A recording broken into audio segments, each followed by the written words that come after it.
WrestleMania 23 fue la noche en que Batista recibió su más grande reto como main eventer, teniendo como retador a su campeonato mundial pesado a nadie más y nadie menos que la figura más grande en la historia de la vitrina de los inmortales, The Undertaker. Una cosa era haber llegado ya a la cima conquistando dicho título mundial peso completo. Otra muy diferente es saber si el animal podría mantenerse. El Ford Field fue testigo de un auténtico combatazo de lo más físico entre este par de titanes. Una lucha donde se lo jugaron todo en busca de ese título de los pesos completos. Batista dio una ardua batalla haciendo que el fenómeno atravesara el mismísimo infierno durante el encuentro. Sin embargo, ni todo ese salvajismo característico del animal, ni tampoco Batista aplicando el Batista Bomb, o ni siquiera un Power Slam sobre una mesa de comentaristas, acabaron con Undertaker en el pay-per-view donde siempre se crecía a lo más grande. El enterrador venció al animal luego de la segunda tumba rompecuellos para convertirse en World Heavyweight Champion, lo que apenas era el comienzo de una sensacional rivalidad entre ambos, en la que tuvimos una Last Man Standing match de lo más caótica en Backlash, terminando en empate, una jaula de acero sangrienta en el SmackDown del 11 de mayo de aquel 2007, en otro empate más, pero que fue de lo más trascendental en esta historia, pues un intruso de nombre Edge se sumó a la ecuación robándole a Taker el título de los pesos completos, por medio claro de su maletín Money in the Bank. La saga entre Batista y el enterrador fue puesta en pausa debido a una lesión que inhabilitó al fenómeno, dejando a Batista aún como la figura top de un Friday Night SmackDown que estaba pasando una de sus peores facetas con uno de los rosters más pobres que le hayamos visto a la marca azul. Dave continuó buscando el gran cinturón dorado, primero ante el máximo oportunista y luego frente al peor campeón mundial pesado de la historia, The Great Khali, eventualmente recapturando la presea en septiembre de aquel 2007 en el pay-per-view Unforgiven, superando finalmente al gigante de Punjabi y a su mejor amigo Rey Mysterio en una triple threat, justo a tiempo de hecho para el retorno del hombre muerto, reanimando su estupendo feudo. El animal logró descontar el marcador ante su acérrimo enemigo en el evento Cyber Sunday, cubriendo a Taker para el pinfall luego de 2 bombazos. Con 2 empates y una victoria para cada uno, llegaba la hora del combate definitivo, gente. Una Hell in a Cell match en Survivor Series, y la superestrella categoría R una vez más se entrometió en el camino de estos dos, enfocándose en hacerle la vida imposible al fenómeno, costándole la lucha ante Batista para ponerle un alto a la longeva enemistad entre ellos e iniciar la suya propia con Taker. Edge continuó jugando sus piezas a la perfección y para el cierre del año se hizo con el título peso pesado al derrotar tanto a Batista como a Taker en Armageddon. Es aquí que el rumbo del animal tomó un desvío poco benéfico para su carrera, alejándose de la órbita del cinturón mundial, permitiendo así que el máximo oportunista y el enterrador continuaran su historia juntos. Después de intentos fallidos de retomar protagonismo de camino a WrestleMania, compitiendo tanto en el Royal Rumble como en la cámara de eliminación, Batista se tuvo que conformar con uno de los storylines más forzados de la época. WWE no podía dejar fuera del show de shows a una superestrella de su calibre, así que se sacaron de la manga un combate interpromocional de SmackDown vs Raw, en el que Dave, representando al show azul, confrontó a Umaga, representante de la marca roja. Una contienda con poco hype que igualmente causó poco impacto en una cartelera de WrestleMania 24 que, si la vemos, fue excelente. Batista pasó de tener uno de los combates de su carrera a una lucha de media baja cartelera de la que no se puede hablar demasiado. El rival era bueno, no me malinterpreten, simplemente que la construcción del combate no acompañaba. Un match de lo más irrelevante. A pesar de que nadie apostaba por él, The Miz llegó a WrestleMania 27 como el campeón máximo de WWE para combatir ante el rostro de la empresa John Cena en el platillo central del pay-per-view más anticipado de todos, precedido claro por un reinado para nada estelar en el que se la pasó siendo opacado tanto por su retador como por The Rock. El asombroso sufrió una aterradora contusión durante el match, cayendo de cabeza directo sobre concreto, pero de todas formas consiguió salir del Georgia Dome a un monarca de la WWE. Sí, claro, gracias a la interferencia del grandioso, pero aún así pudo ganar el main event versus el jugador franquicia en la compañía.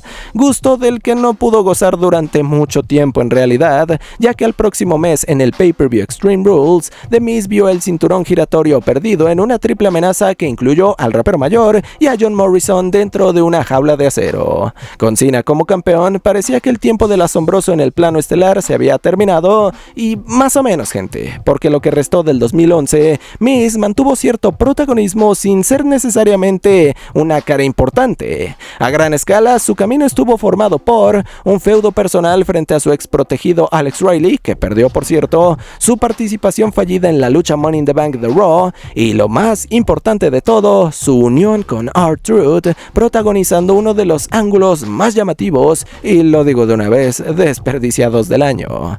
La verdad asombrosa generó todo tipo de caos y destrucción, alcanzando su prime en el evento Hell in a Cell, cuando encapuchados se adentraron en el main event por la presea máxima, atacando brutalmente a los participantes de este quite dentro de la celda infernal, casi como si de verdad fueran un par de intrusos ajenos al producto, saliendo arrestados del coliseo. Una imagen épica, un momentazo en mi opinión, uno de esos momentos con un toque de realismo especial que no se ve seguido, y que al final no sirvió para nada, pues Awesome Truth fue utilizado como carnada para que The Rock y John Cena hicieran equipo en Survivor Series, y luego al día siguiente en Raw quedaron separados. Miz cerró el calendario 2011 retando a CM Punk por el WWE Title en una buena triple threat con escaleras, mesas y sillas, donde también estuvo involucrado Alberto del Río.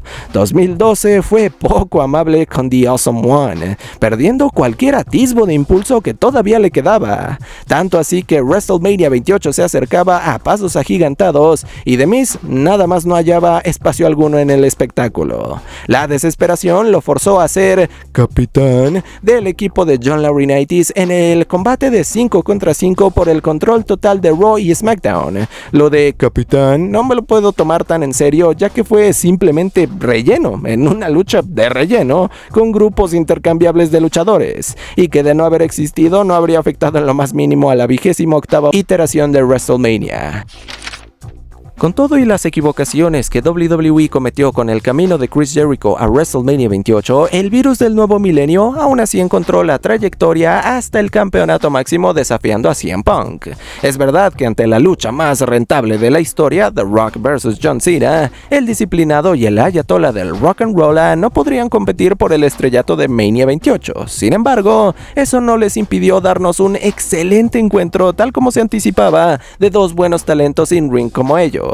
Un duelo con técnica y muchas emociones donde se puso en duda el reinado del Ponqueto, así como también nos hicimos la pregunta sobre quién era realmente el best in the world. La respuesta fue clara en Miami, Florida, pues CM Punk resistió lo que su veterano retador tuvo para lanzarle, derrotándolo enfáticamente por rendición, revirtiendo las clásicas murallas con su Anaconda Vice. Y2J no lo consiguió en el escenario más grande de todos, y de hecho no lo iba a conseguir nunca en aquel 2012. En Extreme Rules, el siguiente pay-per-view a Mania, una pelea callejera contra el campeón disciplinado acabó nuevamente con un resultado adverso para el virus del nuevo milenio, y Money in the Bank fue la última búsqueda de verdad importante que Jericho hizo sin éxito alguno en un desastroso paso que me recuerda aquella imagen que dice: todo lo que pudo fallar, falló. La reaparición de Y2J tras un año afuera de WWE nos ilusionó con volver a verlo en la cúspide del Sports Entertainment, pero más rápido que tarde, Chris Jericho se convirtió más bien en un trampolín impulsando al resto del roster y no a sí mismo, lo que no cambió demasiado para su otro gran regreso en el Royal Rumble de 2013. El sentimiento de la fanaticada aguardando por un push para el ayatollah del rock and roll no desapareció. Lo que sí se fue de sabático, cariño, es que su buqueo empeoró de alguna forma. Ok, en 2012 Jericho no pudo ganar nada de lo que se propuso, ¿verdad? Sin embargo, en 2013 directamente fue el conejillo de Indias en el experimento llamado Fandango.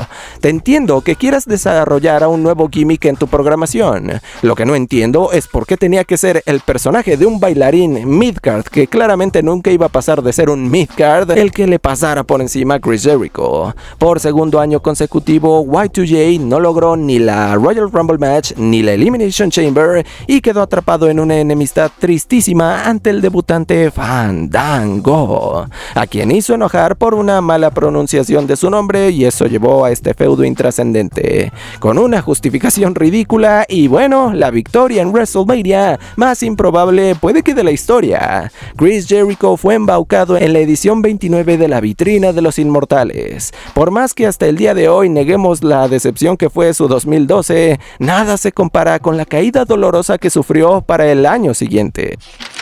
Quizás este no sea el storyline más impresionante o inteligente que se haya buqueado, pero nadie puede negar el colosal impacto mediático que la batalla de los billonarios generó para WWE y para WrestleMania, lo que era esencialmente una apuesta entre dos detestables magnates adinerados en la que alguno iba a perder la cabellera. Le dio a la vitrina de los inmortales 23 un impulso como nunca antes lo había tenido algún otro show de shows. Vince McMahon y Donald Trump tenían que elegir a un luchador que diera la cara por ellos en un combate que definía el destino de su melena. En el Raw del 19 de febrero de 2007, el jefe de la junta directiva se decantó por la peligrosa opción de Umaga, de paso regalándole esa misma velada una oportunidad al campeonato intercontinental, que el bulldozer samoano no desaprovechó, pasándole por encima al campeón Jeff Hardy. Umaga se dirigía entonces al magno evento como campeón, para medirse ante otro titular. De hecho, Trump seleccionó al campeón de ECW Bobby Lashley como su representante,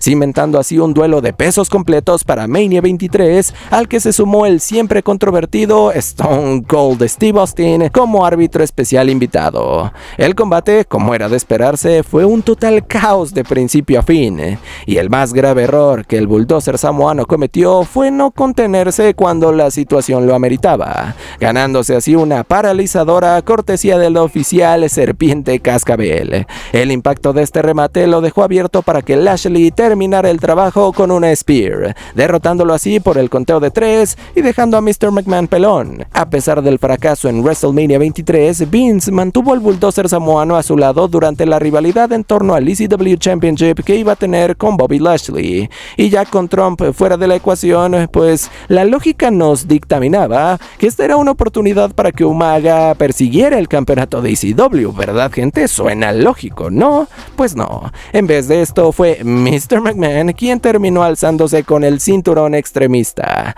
dejando al monstruo de la isla de Samoa en un segundo plano del que francamente no pudo escapar durante lo que restó del año. Perdió el campeonato intercontinental frente a Santino Marella en uno de los resultados más choqueantes de la historia, recuperó el campeonato unos meses después y básicamente Umaga se la pasó en la zona midcard en feudos no malos, solamente olvidables, combatiendo por la presea intercontinental constantemente. WWE pudo haber aprovechado el momentum de tener a Umaga involucrado en el storyline más importante de aquel año, llevándolo al nuevo nivel, al siguiente nivel, pero no se atrevieron, y ya para cuando llegó WrestleMania 24 en 2008, ya se encontraba en una situación similar a la que vimos con Batista en este video, aún siendo relevante sí, pero sin un espacio verdadero para el magno evento, llevándolo a ese SmackDown vs Raw match del que ya hablamos. ¿Qué les puedo decir? No fue un combate ni desastroso ni mucho menos, es solamente una de esas luchas poco inspiradoras. En realidad no hizo nada por la carrera de ninguno de los dos, y tal vez el bulldozer samoano se llevó la peor parte, recibiendo su segunda derrota al hilo en el show de shows, en la que también por desgracia fue su última lucha en dicho pay-per-view, ya que en 2009 no pudo entrar al match card de Mania 25 por lesión, y meses después vino su trágico fallecimiento. Es una pena que la compañía jamás buscara más con un talentazo como lo era el bulldozer samoano. Royal Rumble 1994 fue el último intento serio de la World Wrestling Federation por cimentar a Lex Luger como su top babyface. Aquella pudo haber sido la noche en que de una vez por todas Vince y compañía hicieran lo correcto, consagrando a Bret Hart como único nuevo rostro en la programación. Pero la desidia del jefe dio como resultado uno de los finales más controversiales de la batalla real, con dos ganadores, Luger y Bret. Aún con unos meses restantes hasta WrestleMania 10, yo imagino que McMahon utilizó dicho periodo para medir la reacción de su fanaticada hacia el Hitman y también hacia el héroe norteamericano, a ver si aún quedaba oportunidad alguna de que la audiencia eligiera a Luger por sobre Bret Hart, lo que no pasó, no sucedió. La multitud estaba completamente inclinada por la excelencia en la ejecución, así que en el 10º escenario más grande de todos, Lex Luger fue el primero en recibir su chance al WWF Title en contra de Yokozuna, quedándose con las manos vacías por culpa de Mr. Perfect como árbitro especial invitado, descalificándolo injustamente. Un desenlace triste para las aspiraciones del oro del American Hero. Eso sí, se los digo, no tan triste como lo que terminó haciendo Luger al año siguiente en el espantoso WrestleMania 11. Pero no nos adelantemos. Lex ni siquiera pudo tener ese feudo que se planteó en WrestleMania 10 ante Mr. Perfect, ya que este último se lesionó. Así que el trayecto post-Mania 10 del héroe norteamericano se concentró en un largo feudo con la corporación del $1 millón de Ted DiBiase. Una storyline que les mentiría si les dijera que fue intrascendente. Es más bien uno de esos ángulos que se extienden de más, sin jamás emocionar por completo a los espectadores. Ya en 1995, Lex Luger se descarriló a tal grado, gente, que no hubo mayor remedio para él que juntarlo con otro talento cuyo potencial también se estaba desperdiciando, British Bulldog, forjando así una, por lo menos, prometedora dupla conocida como The Allied Powers, los poderes aliados. Viendo el estatus de ambos, el currículum que ya tenían y el cariño que compartían con los fans, podíamos asumir que Allied Powers iban tras los WWF Tag Team Titles en la vitrina de los Inmortales 11, ¿verdad? Pues no, ni siquiera eso. ¿Qué tal les suena más bien relegar a dos buenos elementos como Bulldog y Luger al opener del evento, un opener ante un tag team olvidado por Dios de nombre Blue Brothers, un opener en el que no había nada en juego y un opener que duró apenas 6 minutos y medio? Una pérdida absoluta de tiempo, de esfuerzo y de todo, así como un despilfarro imposible de creerse de dos talentos fuertes de los que no le sobraban a la World Wrestling Federation en aquel 1995. El asunto de tener a Brock Lesnar eternamente involucrado en la órbita de cualquier campeonato estelar llegó al punto más ridículo en WrestleMania 38. Toda la construcción del evento se vio sacrificada a su favor. A ver, recapitulemos, ok, acompáñenme a este viaje que ya hemos hecho miles de veces. Le dieron el WWE Title no una, sino 2 veces, su innecesario segundo Royal Rumble match y un squash en la cámara de eliminación. Así que, paso a paso, la organización hacía a un lado buenos talentos y buenas posibilidades interesantes para el show de shows, todo con tal de que la bestia encarnada llegara campeón máximo al magno evento y enfrentara a Roman Reigns en una forzada lucha de el ganador se lleva todo. Pésimo combate, por cierto, y la última ocasión en que íbamos a ver a Lesnar estelarizando el pay-per-view entre los pay-per-views. Con su eterno benefactor fuera de la ecuación, Vince McMahon, claro, Brock iba a aprender lo que es no estar robando cámara para su siguiente y último WrestleMania, el 39, claro, chocando en una guerra de colosos ante Omos, match que me alegro que hayamos tenido, la verdad. Y no me alegra porque me emocionara verlos enfrentándose, ni mucho menos. Me alegra porque así Brock Lesnar no echó a perder algún otro escenario que pudiera gestarse en WrestleMania 39. No puedo negar que ver a un fenómeno de la naturaleza como la bestia midiéndose ante un gigante imponente como Omos daba elementos para ser una atracción vistosa, vamos a decirlo así. Y aún así, todos sabíamos que no iba a ser una gran lucha. Y en efecto, no lo fue. Un quite del montón para lo que fue un WrestleMania 39 glorioso. El declive de Lesnar en la cartelera de este show es notorio y va a ser el único caso del video en que yo les voy a decir que era lo justo, era lo indicado, estuvo bien. Me alegro que nos libráramos de él como main eventer de una vez por todas.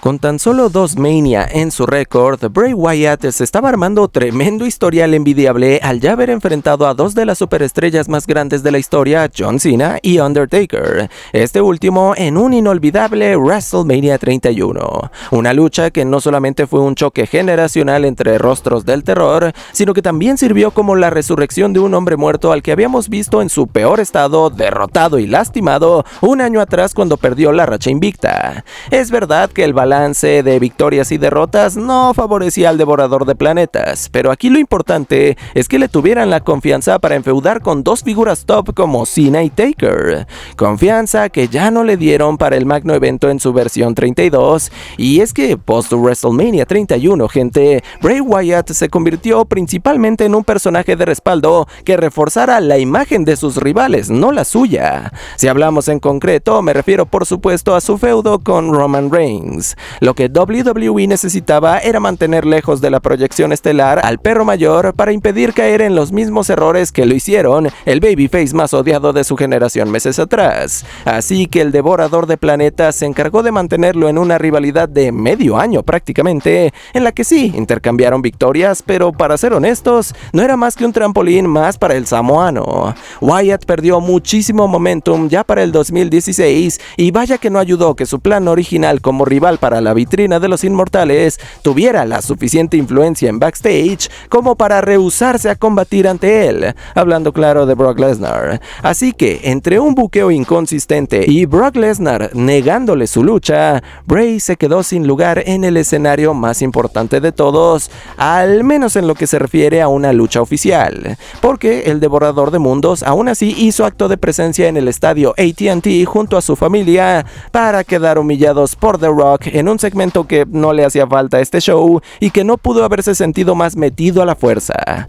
El toro de Brahma hizo su clásica aparición hueca, sin contenido, donde anunció la asistencia del pay-per-view, repitió sus frases como 100 veces, hizo chistes sobre The Wyatt Family y finalmente squasheó en 6 segundos a Eric Rowan para crear el combate más breve de la historia de WrestleMania por razones. Dudo que deba explicarles algo más de cómo esto fue un declive definitivo para Bray Wyatt del 31 al 32, de dar un match disfrutable junto al símbolo más grande de WrestleMania a ser ninguneado por un part-timer que nada más metieron al show por las reacciones baratas y para hacer tiempo. Vamos a ser justos, ¿cómo rayos logras causar la misma emoción, el mismo hype que generó el regreso más épico de todos en WrestleMania? Envueltos en rumores y un montón de especulación, que si estaban en Ring of Honor, que si todavía no podían salir en WWE, que si no daban los tiempos para que pudieran llegar, los Hardy Boys regresaron a casa en WrestleMania 33 para ocasionar la euforia colectiva de, ¿saben qué? De cada fan que alguna vez ha amado este deporte espectáculo.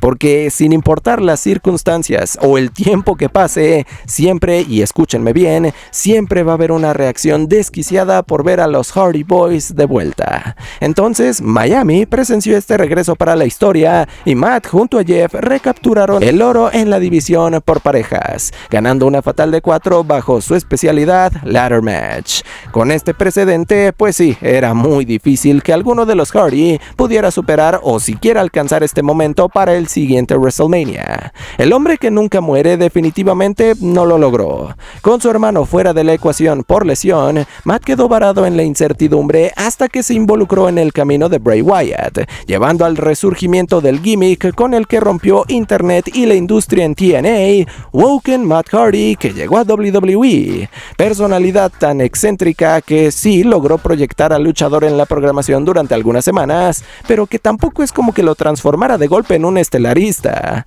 De hecho, Woken Matt alcanzó su tope en el Raw del 19 de marzo de 2018 con The Final Deletion, así es, unas semanas antes de WrestleMania 34. Ya nunca pudiendo retomar este pique de éxito que tuvo con The Final Deletion, quedó relegado a la batalla real en memoria de André el Gigante en el Kickoff Show del 34º magno evento. Ok, es verdad que el mayor de los Hardy emergió vencedor de dicha campal y también podemos reconocer que tuvo un momentazo con Bray Wyatt. No obstante, no quita que en el plazo de un año pasara del regreso más majestuoso de todos los WrestleMania al Kickoff Show en un combate que jamás pesó. Los 3 primeros años de Booker T en WrestleMania son dignos de estudio, gente, créanme. Debuta con derrota en la edición 18 en una lucha midcard sin importancia ante Edge, precedidos, claro, por el storyline más estúpido de cualquier WrestleMania, la pelea por el comercial de shampoo japonés. Y al año siguiente, ¿quién lo habría pensado? De competir por un anuncio nipón para el cabello, a ser el contendiente número 1 por el campeonato mundial peso pesado, midiéndose a la incuestionable mega estrella top del show insignia en la empresa, Triple H. Y es cierto, el storyline entre Booker y el juego tampoco es que fuera de lo mejor, teniendo una clara connotación racial de lo más inapropiada. Pero es obvio para todos que era mejor ir detrás del World Heavyweight Title que por un comercial de shampoo. Lastimosamente, el poder creativo y la política tras bambalinas pudo más que lo exageradamente over que se encontraba el 5 veces campeón de WCW. El relato del improbable héroe tratando de conquistar el gran cinturón dorado fue descarrilado por el reinado del terror del juego, en uno de los resultados más enervantes que se hayan suscitado en el magno evento. Una derrota que le costó no únicamente su momento de WrestleMania a Booker, sino que de plano le truncó el push y lo devolvió al limbo midcard del que no pudo escapar durante los siguientes 3 largos años. Así de dañino fue este descalabro para el luchador de Houston, Texas. Y no quiero demeritar el significado que tiene el Intercontinental Title, ¿ok? No obstante, el que Booker ganara dicho título tras el fracaso en WrestleMania 19 no arreglaba nada, ni cerca, porque todo el mundo sabía que él ya estaba listo para dar ese paso más adelante en la cima. Ganar el oro midcard se sintió casi como un premio de consolación, y de aquí en adelante pues todo se puso peor. Ahora, 2 víctimas de las malas decisiones de buqueo y del régimen tiránico de Triple H se vieron en la necesidad de formar un tag team con tal de no quedarse en la nada. Y sí, obviamente me estoy refiriendo a Booker T y a Rob Van Dam. Hablamos de paso de una época oscura para la división tag team. RVD y el 5 veces campeón de WCW se hicieron con los World Tag Team Titles, ok, bien por ellos, pero mal porque la fatal de 4 esquinas por equipos en la que defendieron los títulos en WrestleMania 20 pasó sin ocasionar el menor ruido en lo que fue una noche histórica en el Madison Square Garden. Imagínenlo, de un match por el título peso completo a hacer espacio nada más por hacerlo en un combate multitudinario de parejas descafeinado. La vida le arrebató a Drew McIntyre su momento de gloria en WrestleMania 36. Sí, el papucho escocés logró la hazaña degollando a la bestia en la iteración más desanimada del magno evento, clamando el WWE Championship como suyo ante un Performance Center vacío, y millones de espectadores viendo desde casa deseando poder haber compartido esa consagración con él. Un trago amargo que asimilar, pero la vida se trata de levantarse y buscar una segunda oportunidad. Así es como para el próximo WrestleMania 37, con la multitud de vuelta casi por completo en el estadio, McIntyre encontró ese segundo chance, retando a Bobby Lashley por el mismo campeonato que conquistó 365 días atrás. Ahora bien, en ocasiones desear algo con locura, esforzarse al máximo y batallar por ello no va a bastar. Drew combatió con fiereza ante el todopoderoso, fracasando en el que fue un gran opener de la vitrina de los inmortales número 37. Así que era momento de que el papucho arrancara otra etapa de reconstrucción que le permitiese seguir persiguiendo ese instante de satisfacción absoluta en el escenario más grande de todos ante sus fans. Esta vez, sin embargo, McIntyre de plano se quedó rezagado, incapaz de poder superar a Lashley por el WWE Title en otros combates, y posteriormente, a causa de un terrible manejo que lo mantuvo en bajo perfil, pasando a ser un segundón.